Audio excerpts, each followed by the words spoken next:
Hey, good morning. It's Dave Campbell Short. This is part 3 of the super strategy.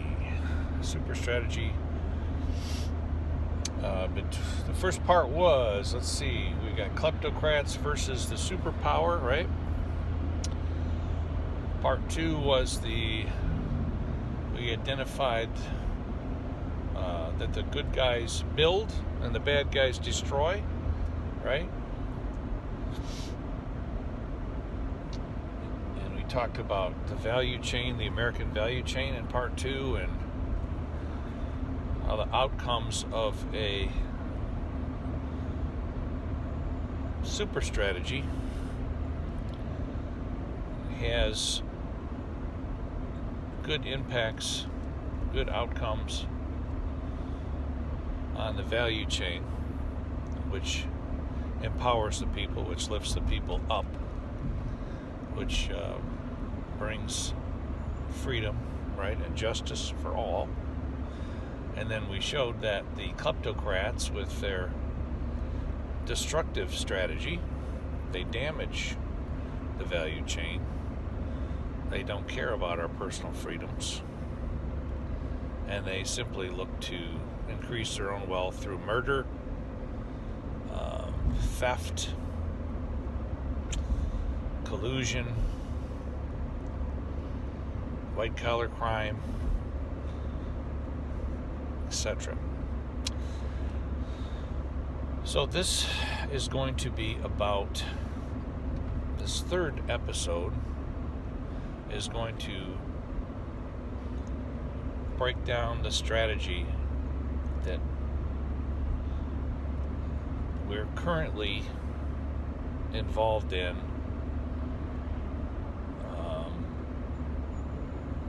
by the kleptocrats.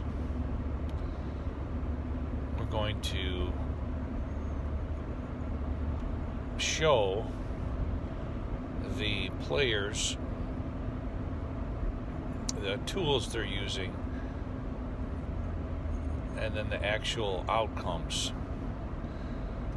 I'm doing this because I want you to see how obvious, when you start breaking this stuff apart and looking at it, you can actually see how strategy is executed and how it is done and what the outcomes are and the damaging effects. So the strategy of the bad guys in the U.S. has been going on for quite a while. The kleptocrats has been going on for a long, long time. But Dave, how come you're just now starting to fight this? Well, I'll tell you why. Frankly, I was raising 2 daughters. I had done my part. I served in the Navy twice. I've done my part by being a good citizen. I pay my taxes. And I thought, darn it, I'm gonna leave this up to my leaders to take care of these problems. Okay. And I've heard that sentiment quite a bit lately from people.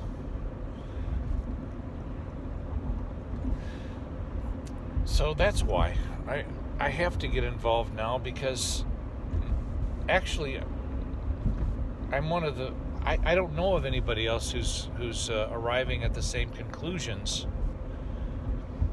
There's organizations that discuss kleptocracy, and there's brave young men like Tom Burgess who write about it. Thank God for these people. But as far as taking it head on, I don't see a figurehead. So that's why I'm doing it. I am taking it on as the figurehead. If I can. There's me in my own head saying, well, I'm the leader of the free world. Okay, that sounds kind of fantastic and delusional, I'm sure. How it goes from fantastic and delusional to real is by producing strategy and putting my strategy out to people who can get involved with it and take up the fight as a team against this crap. Much the same like the bad guys do. You know, they use strategy. They get their little minions together, and they do their dirty deeds done dirt cheap, and they do them secretly. So let's start out this section after a 5-minute introduction with that secrecy aspect as a strategy. Since the impeachment of Donald Trump, even before the impeachment of Donald Trump, I had a sick feeling, like a lot of Americans, that something really bad was happening. And you hear, stories about people messing with our elections, Putin messing with our elections, and that was very disconcerting to me. And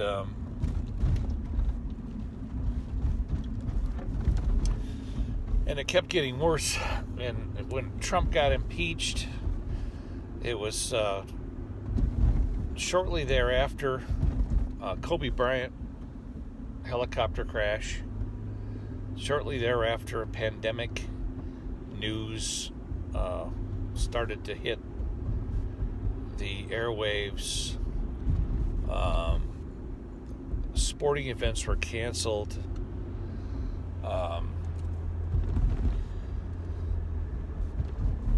Lockdowns were starting to take place.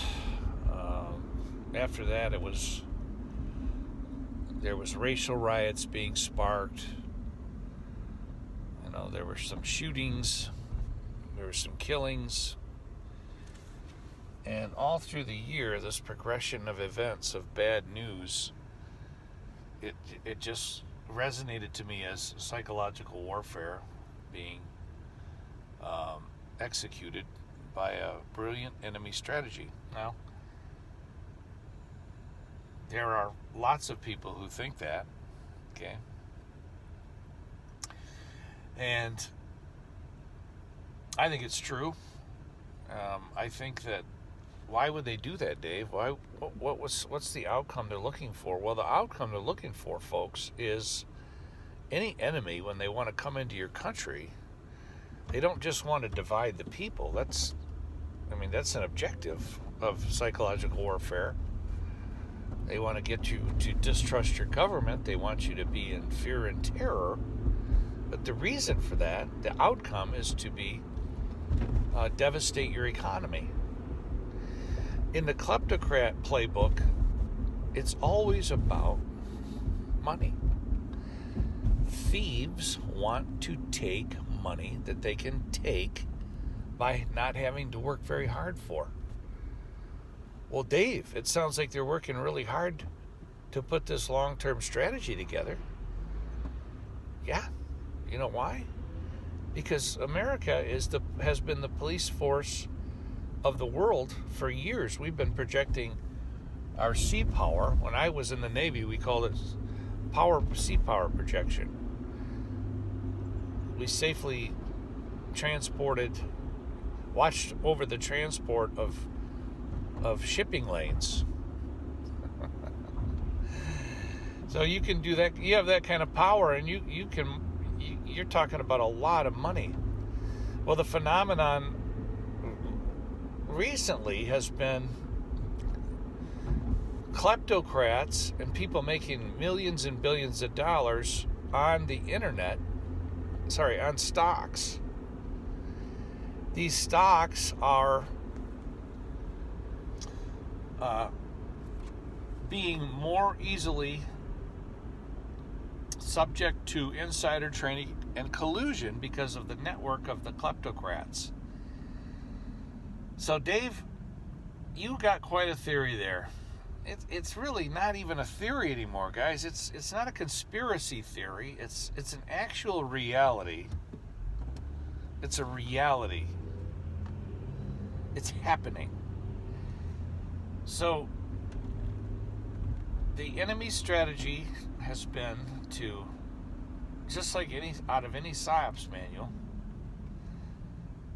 strike terror, divide, cause economic chaos, cause economic weakness, so that you can establish your military objectives. Well, there's $1 trillion about ready to be dispersed.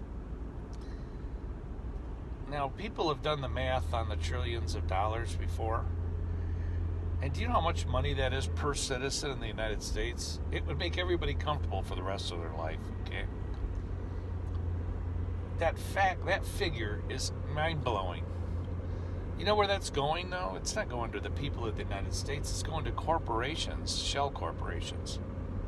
Corporations and shell corporations. So this is the end game. That's the outcome. They did the $1 trillion bailout at the first part of the year. They're doing it again.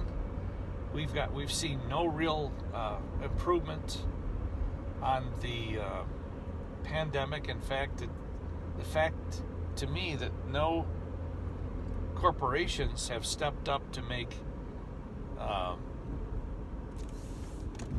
products that make event spaces clean or provide a clean access to a space like an auditorium or a church.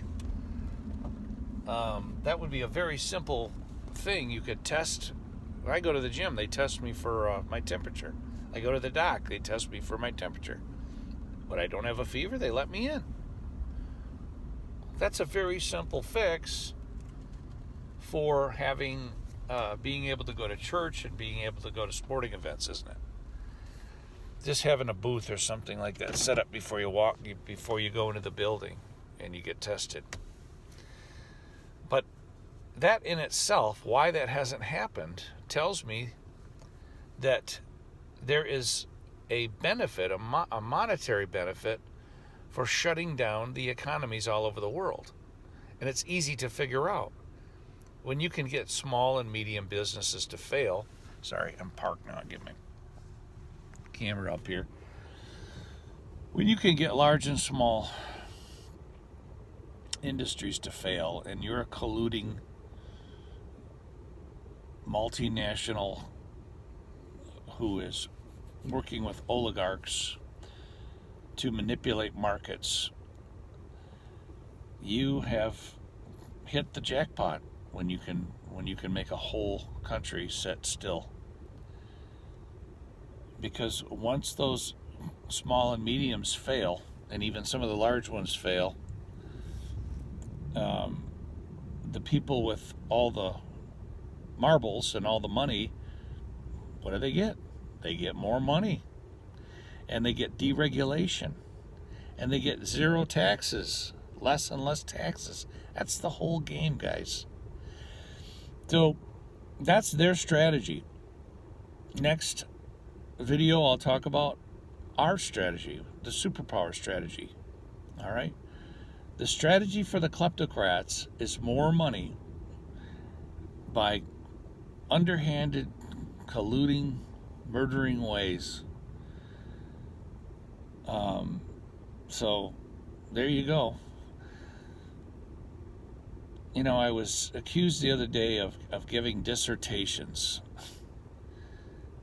You know, I guess I take that as a compliment, but you gotta, at some point, guys, you gotta get involved with what I'm doing. I've got thick skin. I've got my strategy. You will get behind me, okay? The first people who are going to get behind me, the earliest adapters, are going to be the politicians, because it's going to be so embarrassing when I continue to make this argument about kleptocrats versus the superpower. And they, as many of the people who have their hand in the cookie jar, are going to see that the focus is going to be turned on them by the general public. They're going to start decrying, oh, there's kleptocrats gone awry. And that's part of that's part of my strategy. When we can get them on our team, that really helps identify this and nip it in the bud. So Anyway, next video coming up.